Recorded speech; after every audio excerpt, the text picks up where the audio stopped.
Ramadan Mubarak, Ramadan Kareem, Ramadan Mubarak, Ramadan Kareem.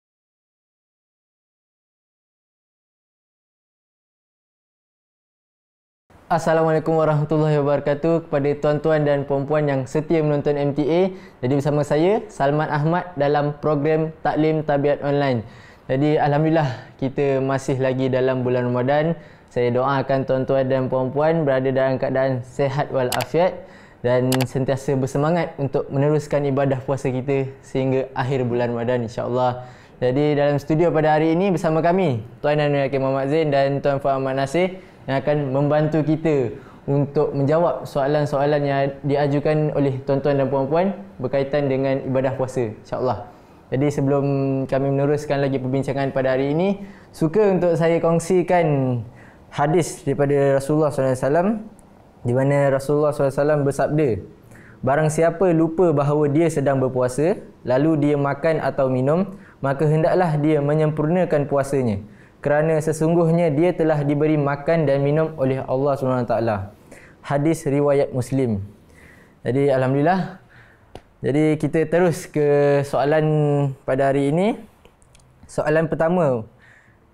Ketika kita berbuka puasa bersama-sama, bolehkah kita berdoa bersama-sama? Silakan tuan. Jazakumullah hasanul jazah kepada Tuan Salman yang atas pertanyaan tadi. Namun sebelum saya menjawab soalan itu, saya ingin kongsi bersama tuan-tuan dan puan-puan sekalian semua. Seperti mana sebelum ni pun saya dah jelaskan bahawa bulan puasa ini ataupun bulan Ramadan ini telah dibahagikan kepada 3 bahagian ataupun 3 fasah. Dan sekarang ini alhamdulillah kita telah memasuki fasah kedua, iaitu 10 hari pertengahan bulan Ramadan ini, di mana dalam fasah kedua ini Rasulullah SAW mengajarkan kepada kita semua ataupun beritahukan kepada kita yang ini merupakan malam-malam yang penuh maghfirat daripada Allah Subhanahu Wa Taala, di mana Allah Subhanahu Wa Taala membuka pintu maghfirahnya untuk kita semua, khususnya bagi mereka yang melaksanakan ibadah puasa. Dan diajarkan kepada kita juga doa supaya kita banyak membacanya, iaitu doa astaghfirullah rabbi min kulli zambin wa atubu ilaihi. Ini doa ini hendaklah kita banyak membacanya di fasa yang kedua ini. Seperti mana sebelum ini, fasa yang pertama itu merupakan fasa di mana penuh dengan rahmat Allah Subhanahu Wa Taala, dan fasa yang kedua ini adalah merupakan fasa di mana penuh dengan maghfirah Allah Subhanahu Wa Taala. Dan sekali lagi diajarkan kepada kita supaya kita banyak membaca doa ini, astaghfirullah rabbi min kulli zambin wa atubu ilaihi. Inilah yang sepatutnya kita isi masa-masa kita, masa lapang kita buat, waktu kita berjalan, waktu kita berbaring, kita hendaklah baca doa ini. Semoga Allah Subhanahu Wa Taala memberikan maghfirahnya kepada kita semua atas puasa yang kita laksanakan. Nah, berbalik kepada soalan yang diajukan tadi, memang sekarang ni biasalah kita kadang-kadang ada banyak mengadakan buka bersama. Kita undang ramai keluarga kita ataupun di masjid ataupun di surau, kita selalu anjurkan, jemaat-jemaat selalu anjurkan buka bersama. Apakah boleh diadakan doa bersama sebelum kita berbuka puasa? Jadi kalau menurut fiqh Ahmadiyah, bahawa ianya bukanlah merupakan satu sunnah. Ia bukanlah merupakan satu sunnah di mana kita doa bersama-sama, tetapi tidak juga dilarang. Tidak juga dilarang untuk kita doa bersama-sama. Jadi saya ulang sekali lagi, bukan sunnah Rasulullah SAW, tetapi tidak juga dilarang, kerana perbuatan itu adalah merupakan satu perbuatan yang baik di mana kita bersama-sama berdoa dengan mereka-mereka yang datang untuk doa buka bersama di masjid ataupun di surau ataupun di rumah kita. Sekali lagi saya katakan, bukanlah merupakan satu sunnah, tetapi tidak juga dilarang untuk melakukannya. Jadi ini, semoga jawapan ini dapat menjelaskan perkara ini kepada orang yang bertanya itu, insya-Allah. Tuan. Jadi saya pergi ke soalan yang seterusnya, di mana sebelum ni kita dah dengar tentang fadilat-fadilat berpuasa dari sudut kerohanian. Jadi hari ini nak tanya daripada sudut kesihatan pula, apa manfaatnya kita berpuasa? Silakan tuan. Jazakallah Saudara Salman. Jadi sebenarnya kalau dari segi kesihatan ni lebih baik doktor yang menjawab. Tapi insyaAllah dengan sedikit ilmu yang ada, kita cuba berkongsi lah, sebab ilmu ini pun disampaikan oleh doktor yang kita melalui pendengaran dan pembacaan, di mana kalau ibadah puasa ini seperti mana yang Saudara Salman kata tadi, daripada segi kerohanian banyak manfaat yang telah kita dengar sebelum ini yang dikongsikan di episod sebelumnya. Dan di samping itu juga, selain daripada manfaat kerohanian, ia juga memberikan manfaat kepada kesihatan kita. Kalau sahaja kita tahu, maka pasti kita akan suka berpuasa. Jadi mudah-mudahan penjelasan yang ringkas ini nanti akan memberikan sedikit kesedaran kepada kita agar kita suka berpuasa. Di mana bersemangat untuk berpuasa. Saya akan cuba sampaikan beberapa manfaat daripada segi kesihatan kepada tubuh badan kita, di mana di dalam sistem tubuh badan kita dia ada sebut satu istilah itu, nama dia autophagy, daripada bahasa Greek. Autophagy ini bermaksud dia memakan sendiri, iaitu sistem autophagy ini adalah dia satu proses di mana sel-sel kita yang sudah mati, yang sudah tidak berguna lagi, dia akan lupuskan, kemudian dia akan restore semula dengan sel yang baru. Dan dengan secara tidak langsung, ini akan melindungi kita daripada terkena penyakit yang berbahaya seperti kanser dan beberapa penyakit lainnya. Dan penemuan tentang autophagy ini sebenarnya sudah lama dan juga diberikan Nobel Prize lebih kurang tahun 1960-an. Tetapi yang terbaru pada tahun 2016, ada seorang doktor dari Jepun, kalau tak silap saya nama dia Mr. Yorishi. Dia menemukan bahawa yang sistem autophagy itu tadi, dia akan lebih mudah berlaku ketika kita berpuasa. Iaitu dengan kata lain, apabila tubuh kita tidak makan lebih daripada 12 jam. Dan rata-ratanya di seluruh dunia, umat Islam yang berpuasa lebih kurang antara itu 12 ke 13 jam. Dan bila seseorang itu berpuasa, maka autophagy itu tadi, dia akan lebih mudah berlaku, sistem autophagy itu tadi. Ya, jadi itulah manfaatnya ketika kita berpuasa. Seperti mana sebelum ini saya sudah katakan, apabila Allah Ta'ala mengarahkan kepada kita untuk berpuasa, sudah pasti itu untuk kebaikan kita sendiri. Dan bukan sahaja dari segi kerohanian, malah daripada segi jasmani, kesihatan tubuh badan kita juga. Seperti mana saya katakan tadi, dan ini ditemukan oleh seorang doktor pada tahun 2016, dia dapat Nobel Prize kerana penemuan ini. Iaitu disebabkan berpuasa akan memudahkan proses autophagy itu untuk berlaku. Jadi setelah proses autophagy ini berlaku, maka banyak manfaat-manfaat lainnya. Seperti saya katakan tadi, kita akan terhindar daripada penyakit kanser dan seterusnya. Ini ada juga beberapa manfaat lain. Selain daripada itu, kita boleh dengan autophagy itu tadi, dengan sel baru yang diciptakan dalam badan kita, akan memberikan kita kulit yang cantik. Kemudian kita akan terhindar daripada, kita akan dapat mengurangkan berat badan kita. Kemudian obes tu senanglah bulan ni. Dan banyak manfaat-manfaat lainnya ketika proses autophagy itu berlaku dalam badan kita. Dan ini hanya boleh berlaku ketika kita berpuasa. Dan kalau sepanjang tahun kita makan sepanjang tahun tanpa henti, maka kita punya sistem dalam badan pun dia akan bekerja tanpa henti. Kerana itu kita berpuasa supaya dengan berhentinya proses itu dan tubuh badan kita dapat rehat dan proses autophagy itu pun berlaku dan akhirnya akan memberikan kesihatan yang baik kepada kita. Dan memang sangat ajaib dan ini telah disabdakan oleh Rasulullah SAW 1400-1500 tahun yang dahulu. Dan ini membuktikan kebenaran Rasulullah SAW, kebenaran Islam, kebenaran wahyu Allah Ta'ala, di mana Al-Quran dalam surah An-Najm menyebutkan bahawa ma yantiku anil hawa. Dia tidaklah bercakap sesuatu mengikut hawa nafsunya. illa man in huwa illa wahyu yuha. Melainkan apa yang diwahyukan kepadanya. Jadi inilah tanda kebenaran di mana pada tahun 2016 dia ditemukan oleh seorang doktor, kemudian mendapat Nobel Prize, sedangkan ini telah diceritakan 1400-1500 tahun sebelum ini.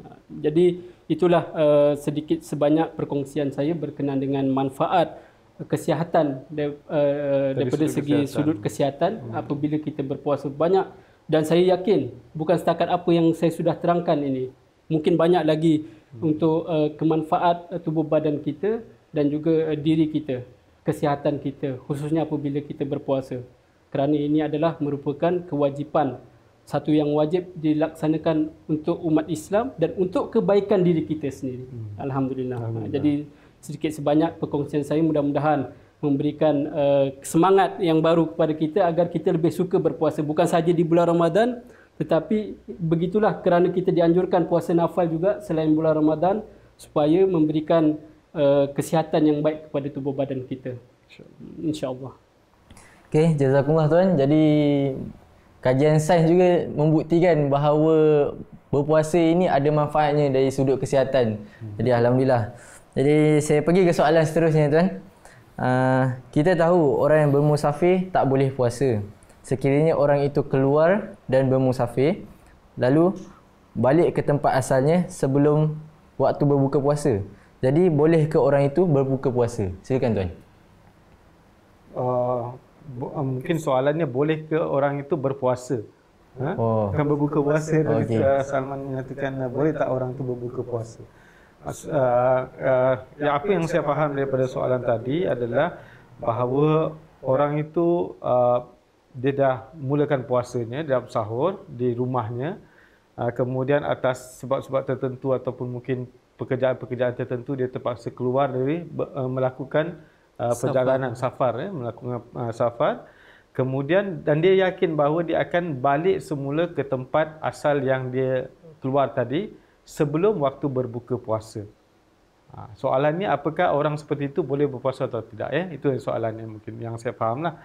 Kalau mengikut buku Fiqh Ahmadiyah, diterangkan bahawa dalam keadaan seperti yang ditanyakan tadi, orang itu boleh berpuasa dengan syarat dia sebelum waktu buka puasa dia boleh sampai di tempat asalnya tadi. Tempat asal yang dia tinggalkan tadi, tempat asal dia keluar tadi, sebelum waktu pagi misal kata dia keluar, dan dia kembali ke tempat asal itu tadi sebelum waktu berbuka puasa, dia boleh dibolehkan berpuasa. Jadi tak perlu dia berbuka puasa, tidak. Dia pergi dan balik sebelum berbuka puasa, sebelum waktu berbuka puasa, orang seperti itu boleh berpuasa. Ini berdasarkan buku Fiqh Ahmadiyah yang jadi bukannya setiap kali melakukan perjalanan tak boleh berpuasa. Tak, kadang-kadang kita ada urusan di macam kita di Kampung Nahoda, Kampung Nahoda kita nak pergi Rawang. Rawang tu jauh. Dalam Bukit Sentosa tu mungkin dalam 30-40 km. Tapi kita pergi dalam taruhlah pukul 10, kita pergi 10 pagi. Dan kita balik semula ke tempat kita keluar tadi pukul 4 petang. Itu kita boleh berpuasa. Tak perlu kita berbuka puasa. Jadi memang kita zaman sekarang ni kita banyak melakukan perjalanan. Tapi tadilah kalau kita memang perjalanan kita jauh, terpaksa melakukan naik pesawat dan kita memang tak boleh nak balik lagi kan. Itu kita jangan berpuasa. Itu memang dalam kategori betul-betul musafir. Tapi dalam kategori tadi, seperti mana soalan yang diajukan, dia pergi dan dia balik. Misal kata mungkin, saya dah kasih contoh tadi. Syaratnya balik ke tempat sendiri. Ya, balik sebab ke tempat sendiri. Ya, kadang-kadang musafir itu, dia pergi ke satu tempat, memang dia akan sampai sebelum waktu berbuka, tapi itu tempat destinasi yang lain. Bukan kata dia pergi dan dia balik, dia sampai airport dia dulu, belum sampai rumah. Tak. Dia mesti sampai rumah dia dulu, sebelum waktu berbuka puasa. Dalam keadaan tu, dia boleh berpuasa. Jazakumullah tuan. Jadi mudah-mudahan menjawab soalan tadi berkaitan dengan soalan tu. Jadi saya pergi soalan seterusnya. Soalan ni, setelah bulan Ramadan, kita masuk bulan Syawal. Dalam bulan Syawal, Rasulullah SAW mensunatkan kita menjalankan puasa 6 Syawal. Jadi adakah puasa perlu dibuat secara berterusan ataupun perlu dibuat secara selang-seli? Silakan tuan. Jazakumullah Saudara Salman atas soalan tersebut. Memang benar Rasulullah SAW mensunnahkan kepada kita untuk melakukan puasa 6. Dan persoalannya di sini adalah apakah perlu dilakukan 6 hari berturut-turut ataupun boleh dilakukan selang-seli.